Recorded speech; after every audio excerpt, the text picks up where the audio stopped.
Hey folks, Steve here with another Fleurus 1794 video. But this time, I'm gonna take another swing at it. I've got some experience underneath my belt now from the first battle. Learned what things I was doing wrong, both rules wise and strategy wise, and I'm willing to come at it again. Only we're going for the big show. So this is gonna be the mini campaign from the Fleurus expansion module.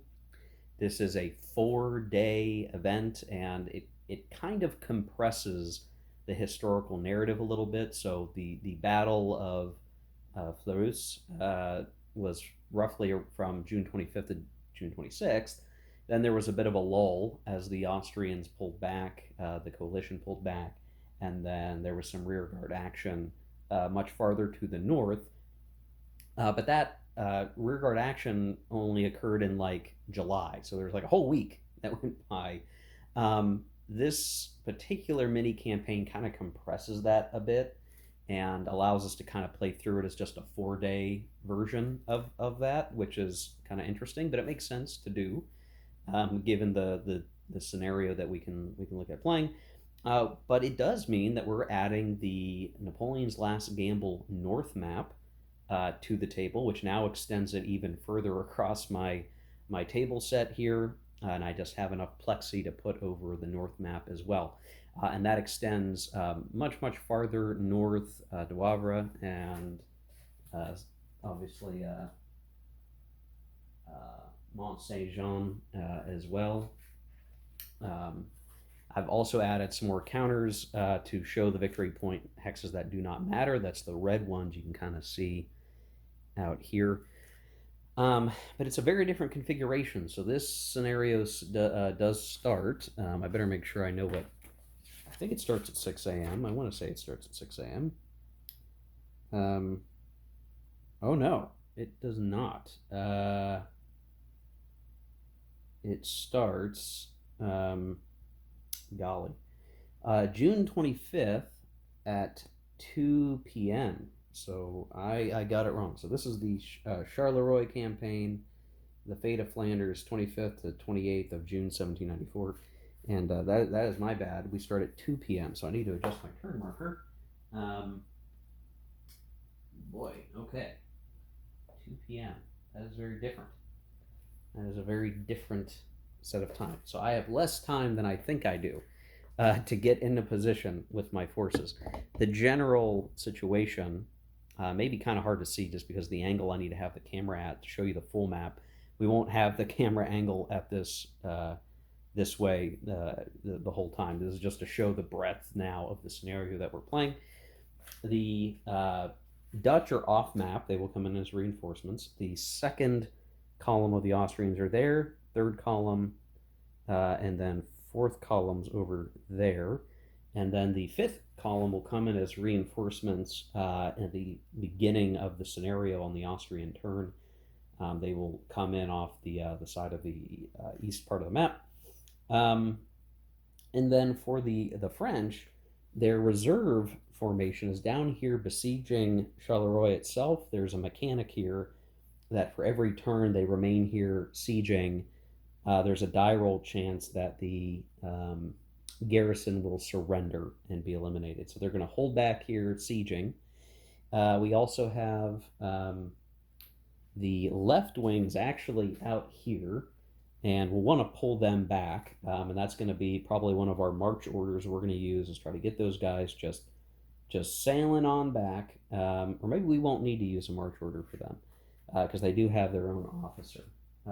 So we may just let him activate the stack and try to pull back as swiftly as we can. And then we also have our center, which is way out there. We're going to want to pull them back.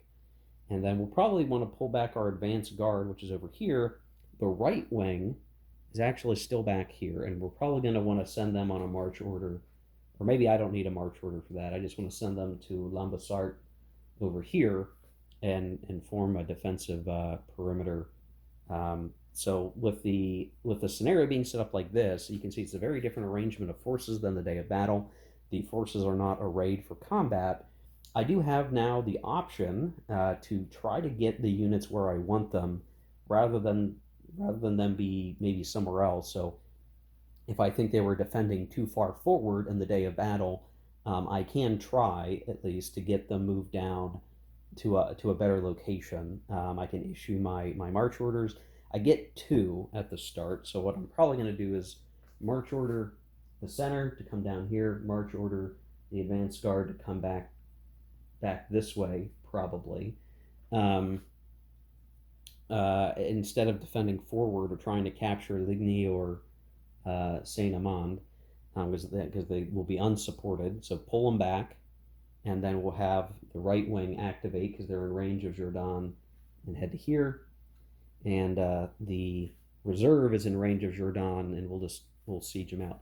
So that would be the beginning play, and we definitely want to get the left wing of the French as prepared as they can be for that big mess of Dutch that come onto the board. I think that's a huge threat to the French position, obviously. Now for the coalition, there's not much to say here. They're going to advance down the road. They're kind of well configured to just be running in road march to try to get down swiftly to where they want to be. So they'll certainly be marching that way and making some level of progress.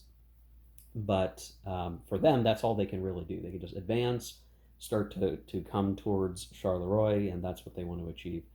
The special, excuse me, the special mechanics that we're going to need to watch out for is we're basically going to run through the first 2 days as the first half of the scenario. We're going to tally victory points at that point.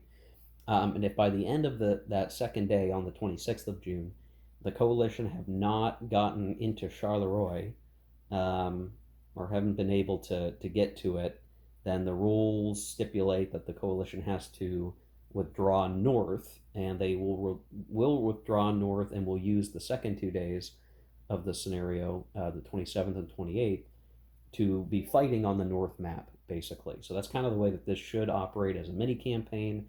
It's a mini campaign because it's really two situations, two different kind of battles side by side, but connected across the days and across the maps. So first section down here, as we've already seen in the Battle of Fleurus, and then the second half up here in the pursuit of the Austrian army, assuming the French can hold on to Charleroi. So that's going to be the approach there. And we also count victory point hexes that are on the map that you control different. So in the first half, we're only counting victory points that are on the south maps, and then in the second half, we're only counting held victory points on the north map. So there is a very distinct bifurcation of the mini campaign, even if there's still the connectivity there. So yeah, so we're going to be good to get started with that, and we've got, I think, everything set up to where they need to be. I'm still not going to be playing with cards for this one. I am debating on maybe I should, but we'll just do it straight up, and we'll get started with the first turn. The Austrian player, the coalition player, is still the first player. And again, I'm going to do cuts in basically before. I think maybe I'll just do it either on or before recovery turns is probably the best way to show segments over time. We may be able to do this whole campaign in 1 to 2 videos. So let me go run through that, get through the first couple of turns the afternoon of June 25th, and we'll see what happens. Okay, here we are. This is the beginning of 6 p.m. on June 25th. So we basically had 4 full turns that involved a lot of road movement. I'm a little worried in the back of my head that maybe I've already done this turn and I forgot to move the turn marker, but I think it's only been 4 turns up till now. So we have the Austrians making progress towards the French positions. I do feel like I'm in slightly better shape in terms of where I'm wanting to set up. So you can see we're much further pulled back over here. The advanced guard is not necessarily so advanced. Unfortunately, the center kind of has to extend itself a little bit because while the third column hasn't made it down, the second column had advantage of the main road, and they've been trucking their way down there. They've reached where I had intended them to reach um, for a march order, and so from here they're gonna move down, and there is a question of what do they do, because ideally they want to come down and relieve Charleroi. They need to be careful that they don't put themselves in a bad spot, so they kind of can't just sail down here, because if they did, the center could try to break off and pursue, and then they'd be sandwiched between the center and the reserve, whether or not Charleroi ever succumbs to surrender, while we're waiting for the third column to come down. So um, that's certainly an aspect of this. The fourth and fifth columns are slowly making their way along. They're trying to make their progress. Their target is to get into Fleurus proper, and this town that I have marked with a sleep marker, just to help me remember where exactly the march orders are for, because I didn't write them down, because I guess I'm lazy like that right now, playing solitaire. But those guys are going to get into position, and then they're going to be, working on pressuring the French. Given the time frames that are left, with just a couple more turns left in the day, there may not be much point in trying to start many combats, even if they get in range. So I'm not really expecting there to be much in the way of combats. Maybe something over here. These guys could maybe try to go 1, 2, 3, 4, 5, 6, and 7, but not quite enough to create a true concentric attack. So it's kind of questionable, what do the Austrians want to do? Every die roll that we've had so far for the Charleroi surrender has not come up.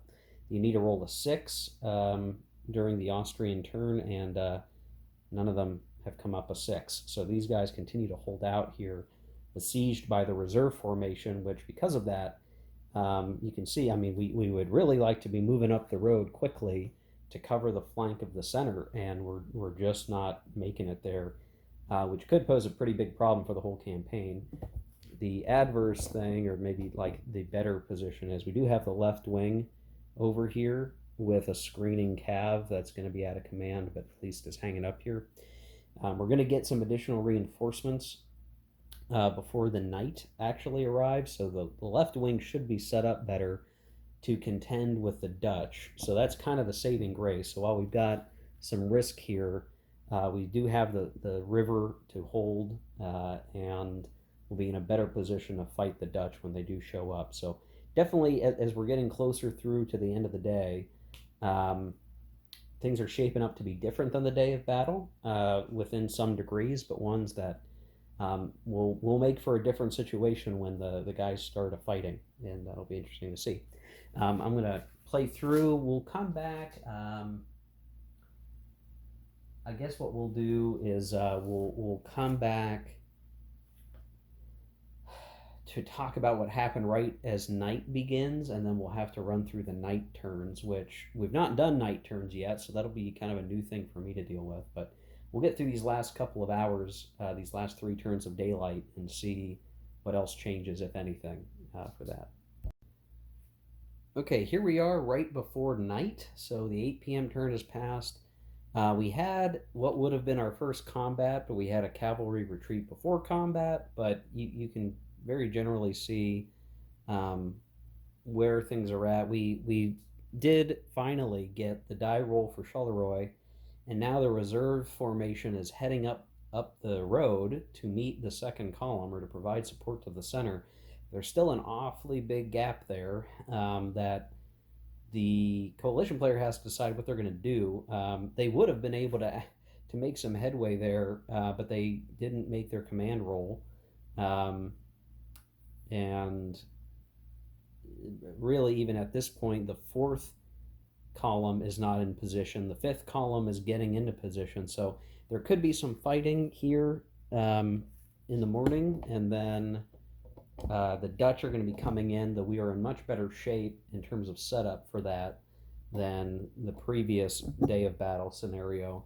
So I think the French are feeling pretty good. Like they're kind of where they want to be. Very generally,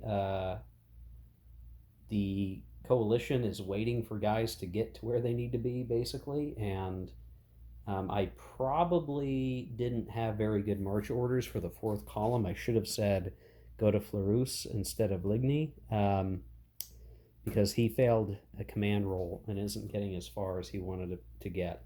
So that's just kind of bad march order projection on my part, I guess.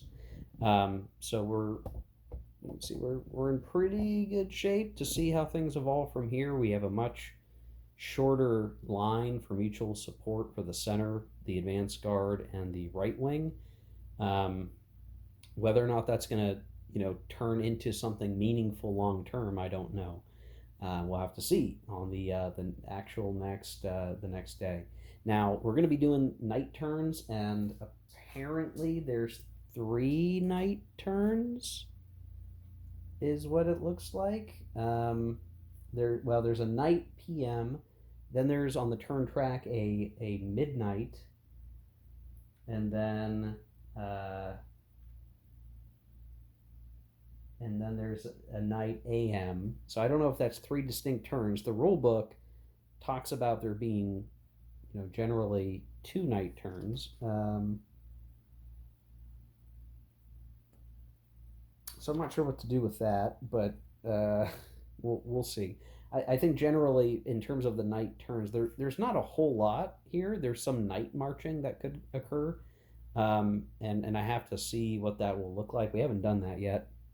But basically, the second player would go first. We have any disengagements, which currently there are no units actually engaged. We'd have recovery, which there's no hurt guys, so that doesn't matter. And then there is the potential for some victory points if leaders are in towns, and that's going to be in the night AM turn. So I'm going to have to look at that. I think that happens regardless if we're playing with cards. The rules are a little funky about that. And there's a potential to apply some march orders. So unless a general retreat is declared, any one friendly force may be sent a march order. This march order takes effect in the upcoming day. I think we would certainly give a march order to the reserve to go to that town, and that's probably the most straightforward thing we could ask for and hope that they activate, or to make sure that they activate and do that.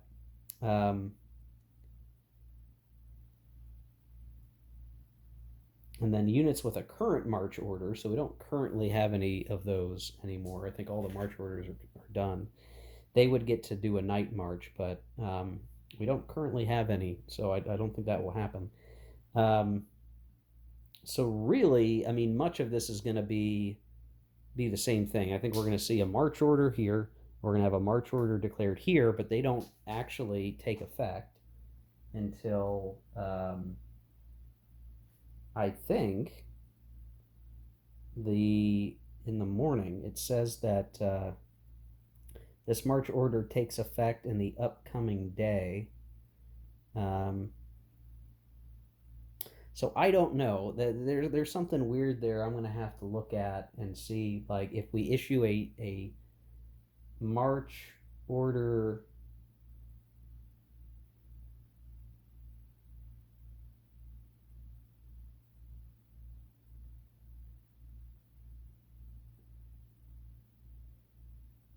I don't know. I'm gonna have to look at this, guys. And this is another area where, like, the rules I feel like could be simply clearer by just using more direct language. And it's gonna take me a second. So I'm gonna deal with that. We're gonna show the aftermath of the night turns, I guess, before we start day 2. Okay, just studying the rules and doing some sanity checking. Flying through the night turns was really simple. Nobody was under march orders, and now both sides have designated a march order.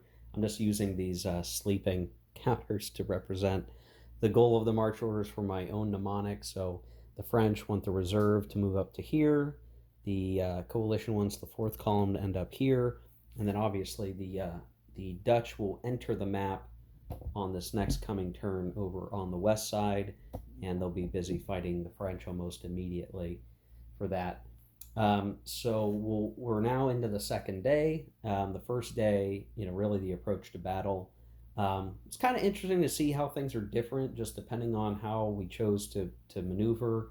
How far did we get? Were we as efficient as we think we were? Maybe I didn't move as efficiently as I thought I was going to, and I made some errors, but that's okay. So definitely a different situation than the day of battle. And we'll have the main day here, the 26th of June.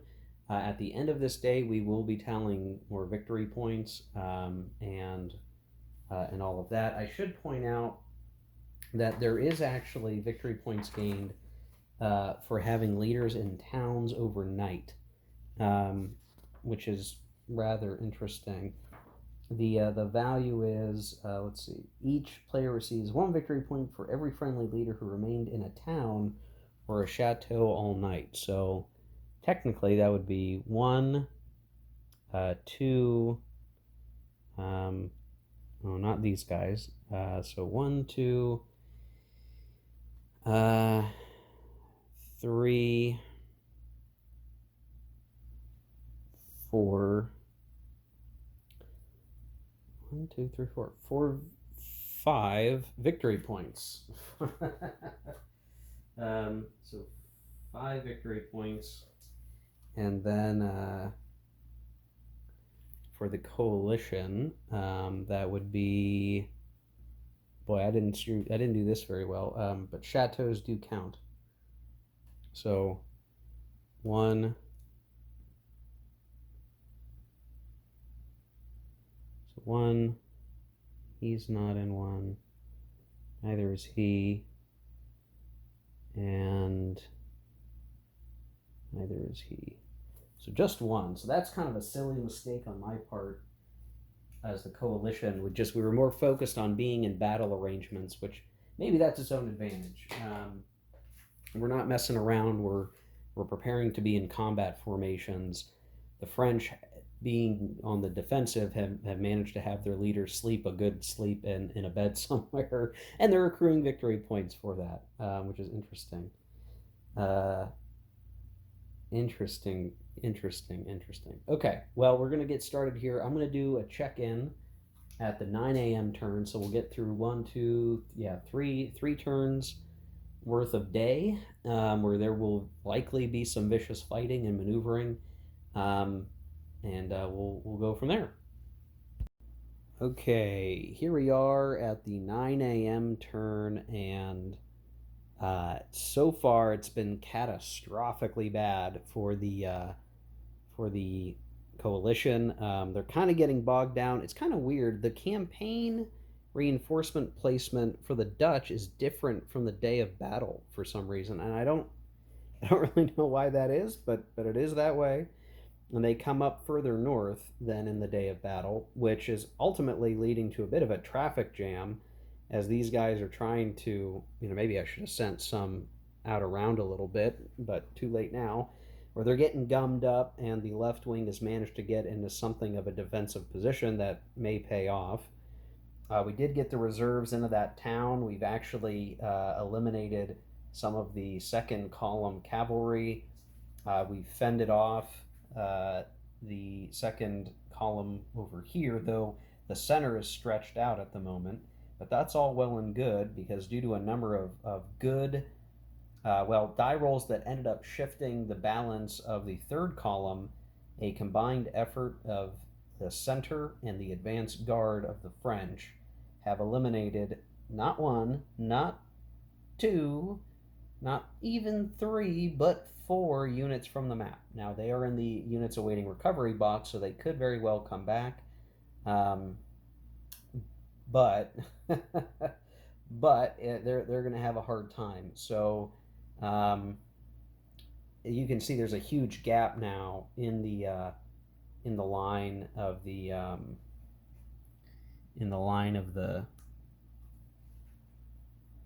coalition. Sorry, I had to fix a baggage train I had forgotten to move and could have moved and just didn't move. So while there's certainly some pressure over here, and there have been some cavalry skirmishes on the far flank, command issues are abundant, and now, there there is almost no third column on the map, which really provides a lot of uh, potential for either the advance guard to come down, 1, 2, 3, 4, 5, um, and operate down here, or I mean, who knows what? We've got some options here. I think the I think trying to eliminate this last unit here is worthwhile, or at the very least trying to run over and start to roll up the flank of the Austrians. It's kind of hard to tell just how bad this could get. So there may be a need to do some retreating as the coalition and try to find a new line to operate against while the third column tries to recover. A hit like that, I mean, it just worked out so good that we were able to kind of come around the road up behind some of the third column and just hammer them with concentric attacks, and they just weren't in a good position for it. I mean, just we're talking um, devastating attack. So we'll see what happens with the recovery. So we'll play through 9 a.m., 10 a.m., and 11 a.m. next, and show the aftermath of that. Okay, so here we are at the noon turn, and I have to say things are not looking good for the coalition at all. So when we got to, as we got through the recovery, most of the third column of the coalition, because the whole formation was demoralized, when they went to reorganize the units, I rolled dice to see if they would be permanently eliminated instead. And for the two big corps, that was the case, which means that at this point, the third column of the coalition is permanently demoralized. They're not going to come back. They can maybe get some artillery back, but they're basically fighting heavily reduced, which in the interim allowed the French to have a little less pressure in the center. And due to some very fortunate rolls where the fourth column did not activate and the advance guard did, we were able to get some maneuvers such that we severely knocked back the fourth column as well. And the fourth column is really scattered. They have one unit here, and then the leader is on a retreat with the cavalry to try to get their own units reorganized as well.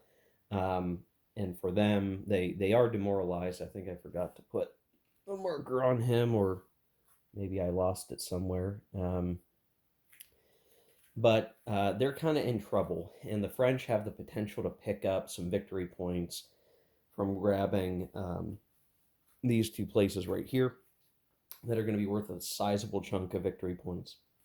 The fifth column is still here, and just have not been able to get in command frequently enough to really push. So it's been really kind of quiet here. There's been skirmishing.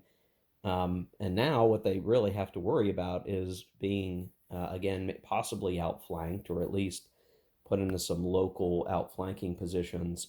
And they're very deep. These units are the deepest part of the coalition forces against the French. So if we're going to call for a general retreat, and I'm starting to think we ought to do that, given we still have a whole 2 more days, and we have 2 columns that are shot to hell, we might simply need to call for a general retreat and start pulling forces back and try to figure something out. I don't know what the coalition can do from here, but we know that we're going to progress into the second day, and I got to do something.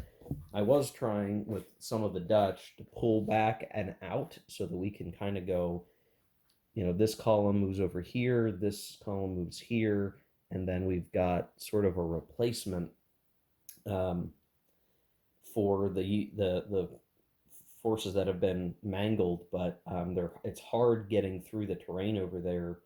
Maybe I should have backed up all the way to this road and moved a little more quickly, but I guess maybe that's my mistake. And so I think there's a definite potential that I need to be pulling back all of the coalition units to the main roads and then use them to start heading to the north part of the map. Maybe try to delay the French so they don't get those victory points by the end of the first or the end of the second day.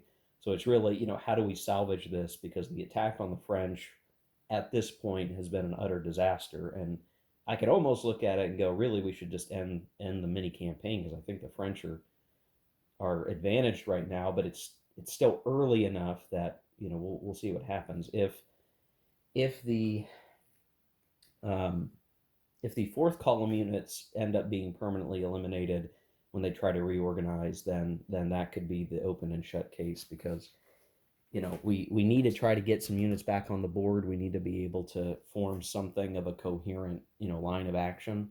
If we start running and we start heading down the road, the French pursuit would probably be slow because we want to stay organized as we advance north, so they could maybe get away. But it's it's going to be a tough thing. So the coalition is hurting. The French are very much advantaged. I do think the approach to battle went well for the French. And again, they just managed to do well in certain combats. The third column got a little disorganized, and then when basically they were out of range of the commander.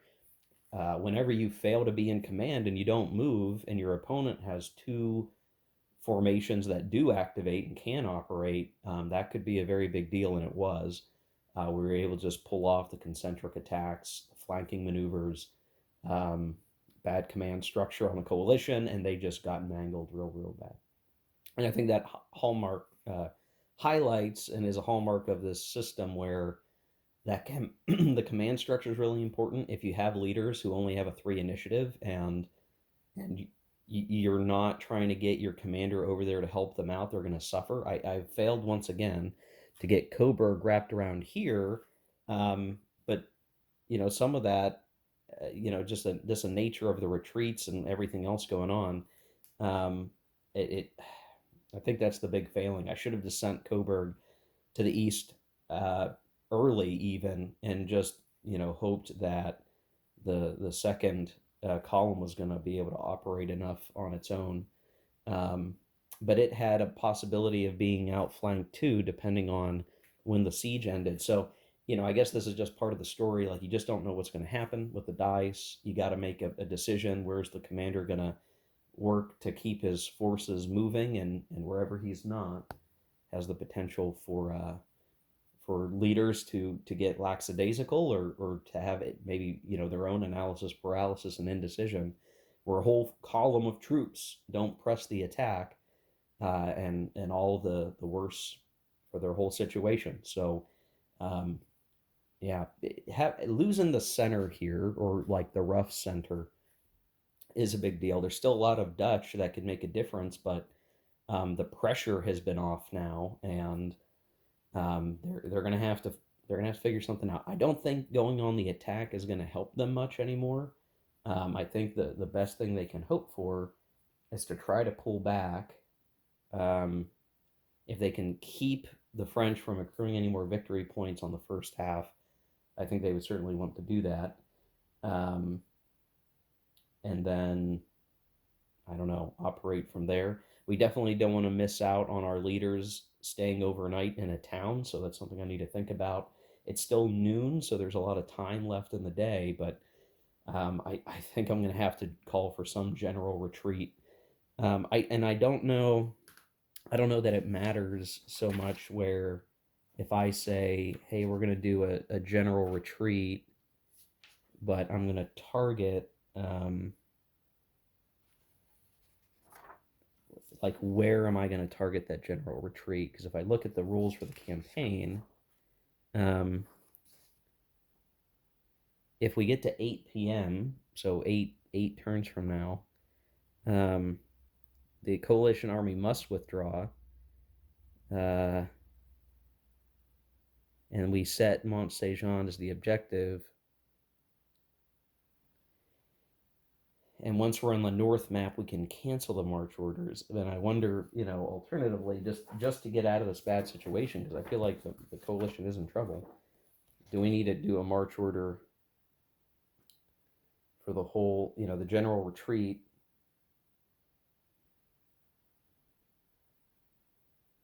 But if we call a general retreat now, the objective hex for a given unit is the closest friendly supply source. So in some cases, that's going to be not on the north map. So I don't think we can call for a general retreat without basically giving up the scenario. So this is going to have to be a controlled withdrawal, which is going to be hard if I can't keep the leaders in command. So this is going to turn out to be a really bad situation for the coalition.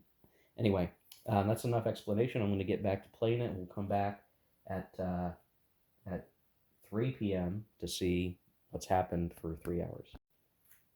Okay, here we are at the 3 p.m. turn before the Austrians, the coalition, I should say, goes with the recovery segment. As it stands right now, the French are certainly doing a good job, but things are in a really precarious position.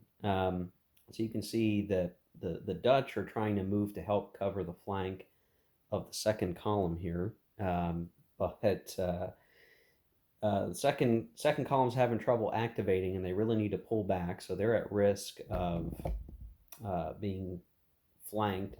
The remnants of the third column, which are way up there, are having trouble activating due to demoralization, and they're basically a cavalry, a set of cavalry, basically, that could help offset the French position. There's that big gap here right now, just because we want to start folding up lines. If the French can actually get around and get the crossroads here, that's going to really make it hard for the coalition forces to retreat up to Mont Saint Jean on the second half of this when the day ends. So the French are certainly in a very good position. However, on the east side, their right flank, we had a moment where the fourth column, which had reorganized some of its recovering units successfully, which, much different luck than the third column, came forward and nearly got into a position where they could get a concentric attack on the main body of the advanced guard and kind of crack that open. And they just barely failed due to a failed attack die roll, and the defenders are advancing and still kind of holding this line here, with some concerted effort on the part of Coburg, who came way out around and is trying to get down to activate these units better. And we're kind of in a tough position as the coalition. We need to make some decisions. We could, for instance, keep trying to push on the French right, and there's actually a decent chance that we can swing out around, cut off the right wing, and maybe be able to come down here, snag in baggage trains, and getting into Charleroi. All that is actually conceivable for the fifth column. They could potentially do it.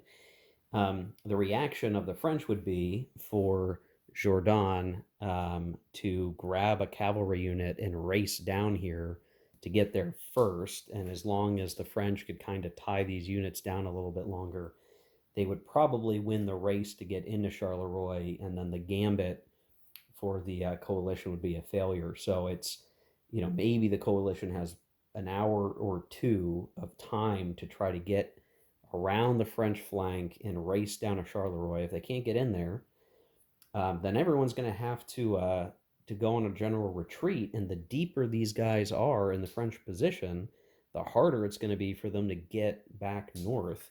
And they really put things in a really bad state. So I kind of have to make a really hard decision. Do we gamble? Do we try to gamble and get Charleroi, which the only real benefit to that, I guess, would be, well, we would certainly offset some victory points for the first half of the battle, and then we'll be so disrupting the French position that the second half of the battle should tilt in the Austrian favor on victory points, ideally. And maybe that's the path to coalition victory. If we were to simply pull back, we're basically trying to play a delaying action. So it is very tough, and and it's good. It's good that it's a tough decision here. Like, what can we do? So I think I've got to earmark and say, maybe we give it one more chunk of 3 hours until the next recovery phase to try to make a play, see how well we can go, and if that's not working, we got to do full stop. Everyone try to get up north or get into a better defensive position to hold the northern map. Um, it's so close, right? These guys could go, if they could get up onto the road, one, two, 1, 2, 3, 4, 5, 6, 7. Next turn, 1, 2, 3, 4, 5, 6, 7. So that's a couple hours. Then 1, 2, 3. So that cavalry unit could make it down. We just have to make sure that we continue to advance. It's a little off map here, but the baggage train for the 5th Corps is over here.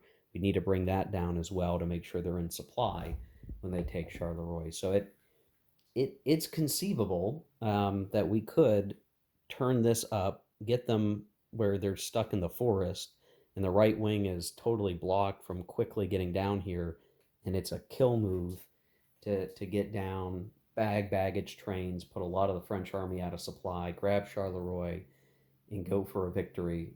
If the command rolls turn up poorly, that's going to be one problem. We do have Coburg, who's intending to jump down here and help drive them down. So, kind of an exciting moment here where, the French are kind of winning more or less tactically, but even they may need to retreat or pull back to try to stop this situation from getting, any worse. So a huge contraction of the French line if there's a threat to their rear, which feels good that despite what may look like a very extraordinarily good French position, things are, not all parts of the line are equal, and there is a potential for a bigger breakthrough to occur here. Potentially, potentially, we don't know. All right, I'm going to play through, and we'll see what happens.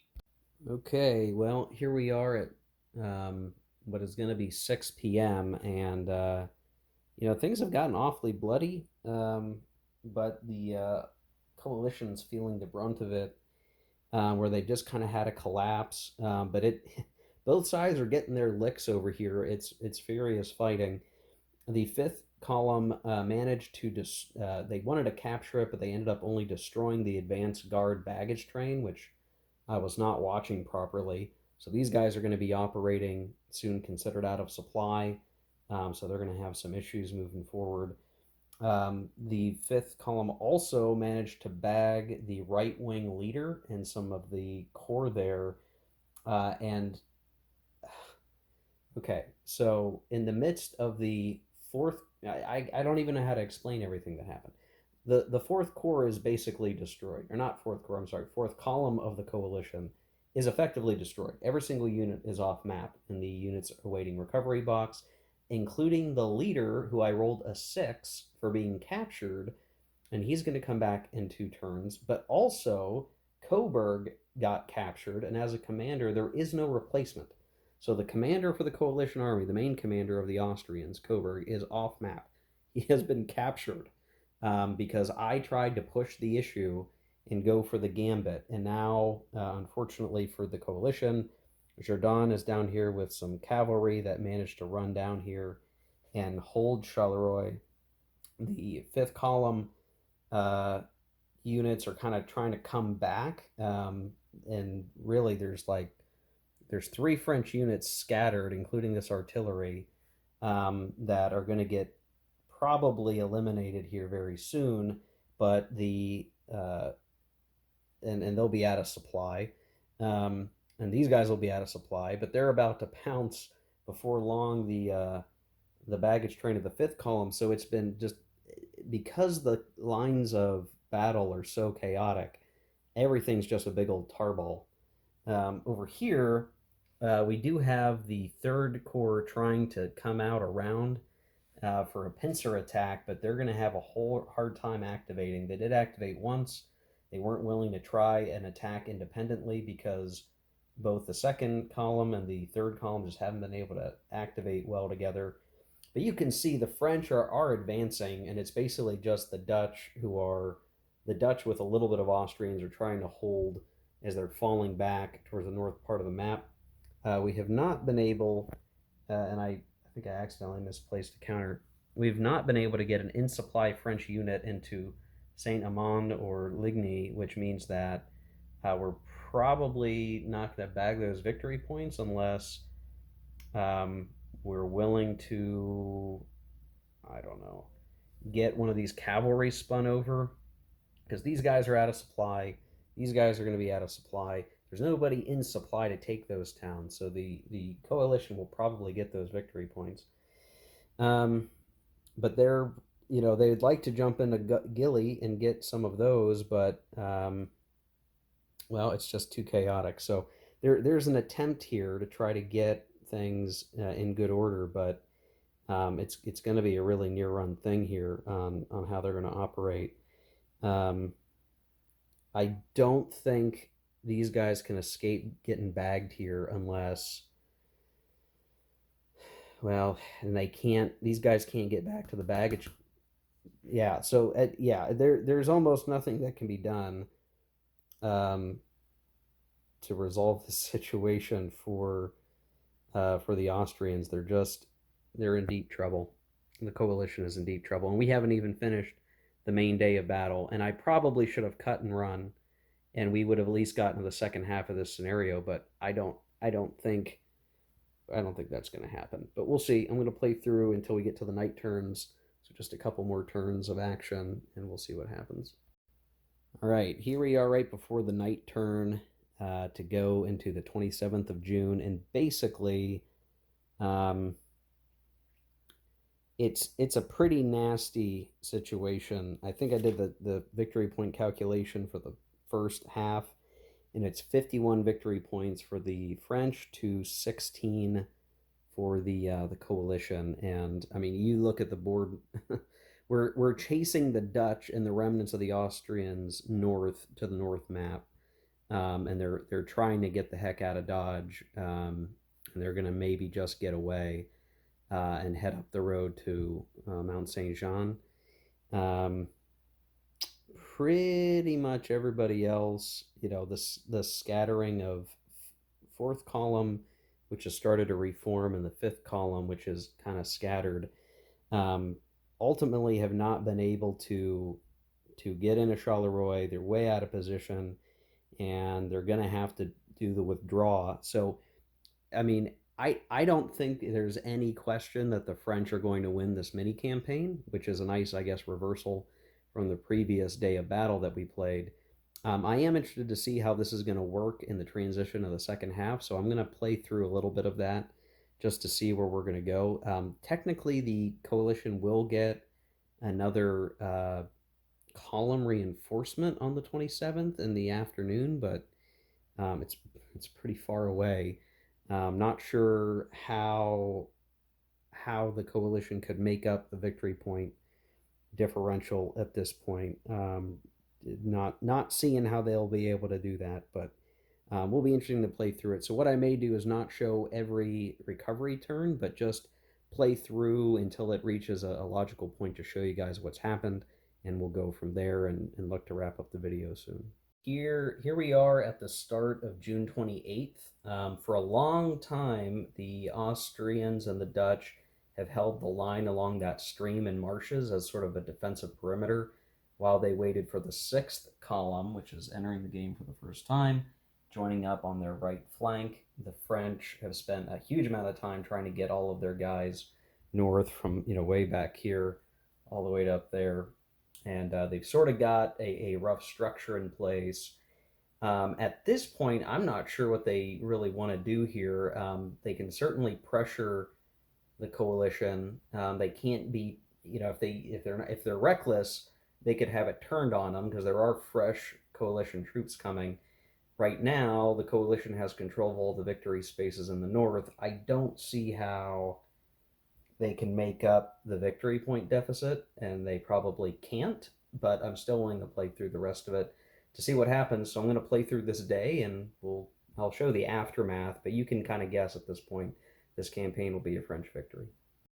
All right, this is the aftermath. This is around 2 p.m. and basically the coalition's just completely shattered. The dead pile is huge. Um, at some point, I think if this were in a post game, somebody would call it, but I kind of kept playing through because I wanted to see what would happen. And yeah, I mean, you roll up the flank, and you're pretty much putting everybody in a really bad state. Had we kept playing through just to make sure we figure out what kind of victory it would be, I mean, almost certainly a French strategic victory. The coalition army has been totally eviscerated, and they're on their way to Brussels. So this is another one where, well, we played through, and a side definitely won. I think the end of the first half, we would have said it was probably going to be a French victory, but there was certainly a point where maybe if some die rolls had gone differently, I mean, we did eliminate some French units. Maybe the coalition could have turned things around, but just the numbers were against them. They had taken such heavy losses in the first half that there wasn't much more they could do. I think what I'll do from here is maybe have another post-mortem video for this specific battle. I don't think I can fit all my thoughts on the tail end of this one, so we'll get that set up, and we'll talk about kind of what I've been thinking so far.